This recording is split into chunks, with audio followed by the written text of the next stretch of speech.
చూడు, నువ్వెన్ని తప్పులు నా ఇంట్లో ఉండి చేసినా నా రెంట్ టైంకి ఇస్తావని నిన్నేమనకుండా ఇన్ని రోజులు ఊరుకున్నాను. ఇప్పుడు నువ్వు రెంట్ కట్టక 3 నెలలు అయ్యింది. ఇప్పుడు డబ్బులు కడతావా, ఇల్లు ఖాళీ చేసి వెళ్తావా? సార్ కొంచెం టైం ఇవ్వండి. నేను జాబ్ వెతుక్కుంటున్నాను. జాబ్ రాగానే మొత్తం ఒకేసారి పే చేస్తాను. లాస్ట్ మంత్ కూడా ఇదే చెప్పావు. ఏం చెప్పినా వింటాడులే అని లైట్ తీసుకుంటున్నావా? ఈ ఇల్లు నీకోసం కట్టించానని అనుకుంటున్నావా డబ్బులు కట్టకుండా నా ఇంట్లో ఉండడానికి? చూడు, లాస్ట్గా ఇంకో మంత్ చూస్తాను. నా డబ్బులు కట్టలేదో ఒక్క క్షణం కూడా ఇంట్లో ఉండనివ్వను. Okay sir, thank you. చెప్పండి మేడం, ఏం కావాలి? సార్, నేను కొనడానికి రాలేదు. నేను జాబ్ కోసం చూస్తున్నాను. మీ దగ్గర ఏదైనా పని దొరుకుతుందా? ఎలాంటి పనైనా పర్లేదు, క్లీనింగ్తో సహా ఏదైనా చేస్తాను. లేదు, ఇక్కడ ఎలాంటి జాబ్ లేదు. సార్, నేను బాగానే చదువుకున్నాను. చాలా కంపెనీస్లో ఇంటర్వ్యూకి వెళ్ళాను, కానీ ఎక్కడా సెలెక్ట్ కాలేదు. నాకు జాబ్ కంపల్సరీ కావాలి. ప్లీజ్ సార్, ఏదో ఒక పని చూపించండి. చూడండి, మీకు హెల్ప్ చేయాలని నాకు అనిపిస్తుంది, కానీ ఇక్కడ నేను చేసేదేం లేదు. ఇక్కడ పని చేసే వాళ్ళు చాలామంది ఉన్నారు. Okay sir, thank you. దేవా, నన్ను కనికరించు. దయచేసి నా ప్రార్థనకు జవాబివ్వు. నేను అవమానించబడాలని అనుకోవట్లేదు. సిరి, నేనెప్పుడో నీకు కావలసిన సమాధానాన్ని ఇచ్చాను, కానీ నువ్వెంత నన్ను నమ్ముతున్నావో నాకు చూడాలనుంది. నువ్వెంత నన్ను ప్రేమిస్తున్నావో నాకు చూడాలనుంది. నువ్వెంత నాపై విశ్వాసాన్ని పెట్టుకున్నావో నాకు చూడాలనుంది. నా కోసం నువ్వెంత త్యాగం చేయగలవో నాకు చూడాలనుంది. నా మౌనానికి ఇదే కారణం. ఎలాంటి పరిస్థితుల్లో అయినా నన్ను విడిచిపెట్టి వెళ్ళవని నేను నమ్ముతున్నాను. నువ్వు ఇలాగే పాత అలవాటుకు లొంగకుండా నీ విశ్వాస ప్రయాణంలో ముందుకు వెళ్తున్నప్పుడు ఇదిగో అతి తొందరలోనే నేను నిన్ను ఆశీర్వదించే సమయం రాబోతుంది. అప్పుడు నిన్ను రెండంతలుగా ఆశీర్వదిస్తాను. నువ్వు ఊహించలేని గొప్ప మేలులతో నిన్ను తృప్తిపరుస్తాను. ఇప్పుడు చీకటిగా ఉన్న నీ పరిస్థితులను గొప్ప వెలుగుతో నింపుతాను. సార్, మీరు పోయిన నెల నీకేం చెప్పాను? ఈసారి ఖచ్చితంగా కట్టాలని చెప్పాను కదా. అయినా ఇంతవరకు డబ్బులు పంపించలేదు. Sorry sir. ఇంకా నీ క్షమాపణలు నాకు అవసరం లేదు. ఇప్పుడే నా ఇంటిని ఖాళీ చేసి వెళ్ళిపో. నేను మరో మాట వినాలని అనుకోవట్లేదు. వెళ్ళిక్కడి నుంచి. దేవుడు ప్రార్థనలకు అసలు జవాబే ఇవ్వడు. ఆయనకు మనం చేసే ప్రతి ప్రార్థన వినబడుతుంది. దానికి జవాబు ఇస్తాడని అనుకున్నాను. లేదు, నా ఆలోచన తప్పు. ఆయన జవాబు ఇవ్వడు.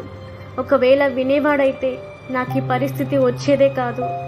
నేను లోకానుసారంగా ఉన్నప్పుడు నాకు కావలసిన ప్రతిదీ నా దగ్గర ఉంది. నెల అయిపోక ముందే రెంట్ కట్టేదాన్ని. నాకు నచ్చింది తినేదాన్ని. పేదరికం అనేదే లేకుండే. కానీ ఇప్పుడు నా పరిస్థితి చూడు. తినడానికి కూడా చేతుల్లో డబ్బు లేవు. ఉండడానికి ఇల్లు లేదు. వాళ్ళన్నారు దేవుడెంతో గొప్పవాడు, మంచివాడు, మనం చేసే ప్రతి ప్రార్థన వింటాడు అని. కానీ కానే కాదు. వాళ్ళు అబద్ధం చెప్పారు. ఆయన వినడు, జవాబివ్వడు. నేను చాలా బాధపడుతున్నాను. నాకు ఇప్పుడు అనిపిస్తుంది నేను మళ్ళీ నా పాత స్థితిలోకే వెళ్ళిపోతే బాగుండు అని.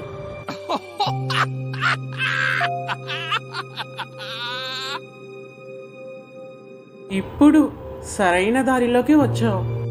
నీ దేవుడు ఎప్పుడో నువ్వు అడిగింది ఇచ్చాడు, కానీ అది నీ దగ్గరకు రావడానికి కొంచెం టైం ఉంది. ఆ టైంని నాకు అనుకూలంగా ఎలా వాడుకోవాలో, ఎలా నీ ఆలోచనలు మార్చాలో నాకు బాగా తెలుసు. మనిషికి ఓర్పు సహనం లేకుంటే నా పని చాలా సులువవుతుంది. దేవుడు అసలు ప్రార్థనలకు జవాబే ఇవ్వడు. ఇంకా నేను నా పాత అలవాటుని స్టార్ట్ చేస్తాను. అప్పుడే నేను సంతోషంగా ఉంటాను.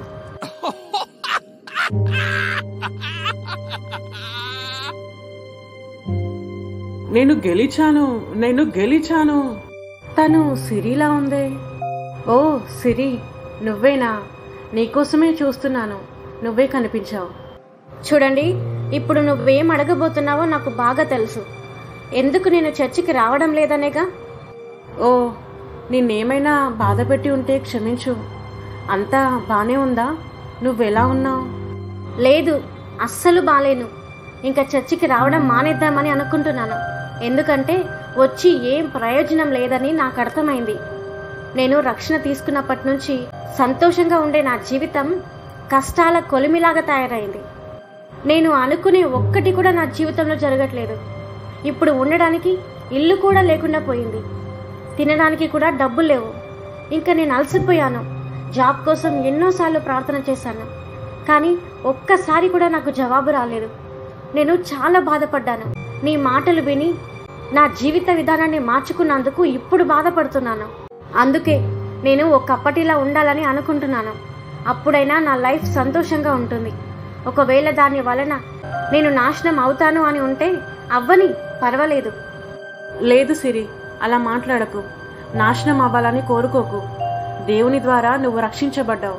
ఇప్పుడు నువ్వు దేవుని సొత్తు. మళ్ళీ పాత అలవాటుకు బానిస అవ్వకు. నేనెంత బాధపడుతున్నాను, నా పరిస్థితి ఎలా ఉందో నీకు అర్థం కావట్లేదు. ఎన్నోసార్లు దేవుని సన్నిధిలో కూర్చొని ఏడ్చాను, నా పరిస్థితులు మార్చమని. ఒకదాని వెంట ఒకటి కష్టాలు ఎక్కువయ్యాయి, కానీ తగ్గలేదు. నా ప్రార్థనలకు జవాబే రాలేదు. నేనంటే ఆయనకు ఇష్టం లేదేమో. లేదు సిరి, దేవుడు ప్రతి ఒక్కరి ప్రార్థన వింటాడు, జవాబిస్తాడు. ఆయన నిన్నెంతో ప్రేమిస్తున్నాడు. అది నీ ఊహకు కూడా అందదు. నీ పరిస్థితులను బట్టి నీకు అలా అనిపించవచ్చు, కానీ దేవుడెప్పుడూ నీతోనే ఉన్నాడు. నువ్వు అడిగింది ఖచ్చితంగా ఇస్తాడు, కానీ ఇచ్చే క్రమంలో కొంచెం ఆలస్యం కావచ్చు. చూడు, ఇప్పుడు నీకు కలుగుతున్న ప్రతి శ్రమ ఒక ఉద్దేశం కలిగి ఉంటుంది. అది ఇప్పుడు నీకు అర్థం కాకపోవచ్చు, కానీ నీ జీవిత ప్రయాణంలో అర్థమయ్యే రోజు ఖచ్చితంగా వస్తుంది. అప్పుడు ఇవన్నీ ఇబ్బందులు నీ లైఫ్లోకి ఎందుకు వచ్చాయో నీకు అర్థమవుతుంది. దేవుడెప్పుడు నువ్వు మళ్ళీ పాత జీవితంలోకి వెళ్ళాలని అనుకోవట్లేదు, వెళ్ళనివ్వడు కూడా. సిరి, ఈ పరిస్థితుల కంటే నువ్వెంతో బలవంతురాలివి. వాటిని జయించే సామర్థ్యం నీలో ఉంది. కాబట్టి ఆ పరిస్థితులకు లొంగాల్సిన అవసరం నీకు లేదు. దేవుడు నిన్నెంతో ప్రేమిస్తున్నాడు. నీ పరిస్థితులను మార్చడానికి ఆయన సిద్ధంగా ఉన్నాడు. ఈ పరిస్థితులన్నీ కొద్ది రోజులే, కాబట్టి వాటిని బట్టి నిన్ను నువ్వు చెడ్డదారిలోకి వెళ్ళాలని కోరుకోకు. మరొక్కసారి దేవుని వైపుకు తిరుగు. ఆయన ఎప్పుడు నిన్ను ఓడిపోనివ్వడు. సిరి, కొన్ని చెడ్డ పనులు మన జీవితంలో సాతాను కూడా జరిగిస్తాడు. మనం విశ్వాసంలో సన్నగిల్లాలని, దేవుని నుంచి దూరం కావాలని. కానీ దేవునిపై ఉంచిన మన విశ్వాసాన్ని మనం విడిచిపెట్టకూడదు. ఎందుకంటే దేవుని వాక్యం సెలవిస్తుంది, నిన్ను విడువను, ఎడబాయను అని. అలాగే చూడుము, నా అరచేతుల్లో నిన్ను చెక్కుకున్నాను అని. అంత ప్రేమించే దేవుడు మనల్ని విడిచిపెడతాడని, పట్టించుకోడని ఎలా అనుకుంటాం?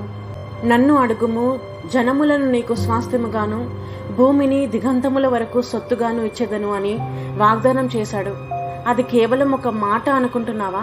కాదు. అది దేవుని నమ్మి అడిగినట్లయితే అది నీ జీవితంలో కనిపిస్తుంది. నువ్వు అడిగిన దానికంటే, ఊహించిన దానికంటే అత్యధికంగా ఇస్తానని దేవుడు వాగ్దానం చేశాడు. మాట ఇచ్చిన దేవుడు నెరవేర్చకుండా ఉంటాడా? మాట ఇచ్చి తప్పుటకు నేను నరమాత్రుడను కాను అని దేవుడే మాట్లాడుతున్నాడు. కాబట్టి ఎందుకు ఇంకొంచెం నీ ప్రార్థన జీవితాన్ని పెంచకూడదు? ఎంత ఎక్కువ దేవునిలో ఉండి నువ్వు ప్రార్థిస్తే అంత ఎక్కువ వెలుగు నీ జీవితంలో నిండి కమ్ముకున్న ప్రతి చీకటి తొలగిపోతుంది. గుర్తుంచుకో సిరి, ఈ లోకంలో మనం పోరాడుతుంది మనుషులతో కాదు, అంధకార సంబంధులకు, లోకనాథులతో.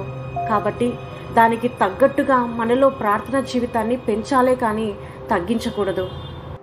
మామూలు ప్రార్థనకు తొందరగా జవాబు రావట్లేదా? అయితే ఉపవాస ప్రార్థన చెయ్యి. వాగ్దానాలను పలుకుతూ అవి నీ జీవితంలో నెరవేర్చబడేలా ప్రార్థన చెయ్యి. యేసు నామాన్ని ఉచ్చరిస్తూ నీకు కావలసిన ప్రతి దాన్ని ఆజ్ఞాపించు. ఉదయకాలపు ప్రార్థన చెయ్యి. నువ్వు మళ్ళీ వచ్చావా? సిరిని వదిలేసి వెళ్ళిపో. సిరి నాకు చెందింది. నీ మాటల్లో నాకు నిజం కనిపిస్తుంది. నేను ఇంకొంచెం ఎక్కువ ప్రార్థన చేయాల్సింది. చీకటి నా నుంచి వెళ్ళాలంటే నేను వెలుగును ఎక్కువ ఆహ్వానించాలి. నాకు ఇప్పుడు అర్థమైంది. Thank you. నేను పాత అలవాటుకు వెళ్లకుండా నన్ను అడ్డుకున్నా. సిరి, ఇలాంటి పరిస్థితులు ప్రతి క్రిస్టియన్స్లో ఉంటాయి. వాళ్ళు కొత్త వాళ్ళే కానీ పాత వాళ్ళే కానీ. కాబట్టి ఎలాంటి పరిస్థితులు వచ్చినా దేవుణ్ణి విడిచిపెట్టకుండా దేవునిలో ఎదిగేవారిగా ఉండాలి. అలాగే సాతానును గద్దించేవారిగా ఉండాలి. సాతానా, ఇక చాలు. నా జీవితంలో నీకు అవకాశం లేదు. నా జీవితంలో ఆశీర్వాదాన్ని అడ్డుకోవాలని చూసే ప్రతి చీకటిని నేను నాశనం చేస్తున్నాను. ఆశీర్వాదపు వెలుగును నా జీవితంలోకి ఆహ్వానిస్తున్నాను యేసు నామములో. లేదు లేదు, మళ్ళీ నా చేతుల నుంచి వెళ్ళిపోయింది. ఇంకా చాలు. తన ఆశీర్వాదాన్ని ఆపే రైట్ నీకు లేదు. తన సమయం వచ్చేసింది.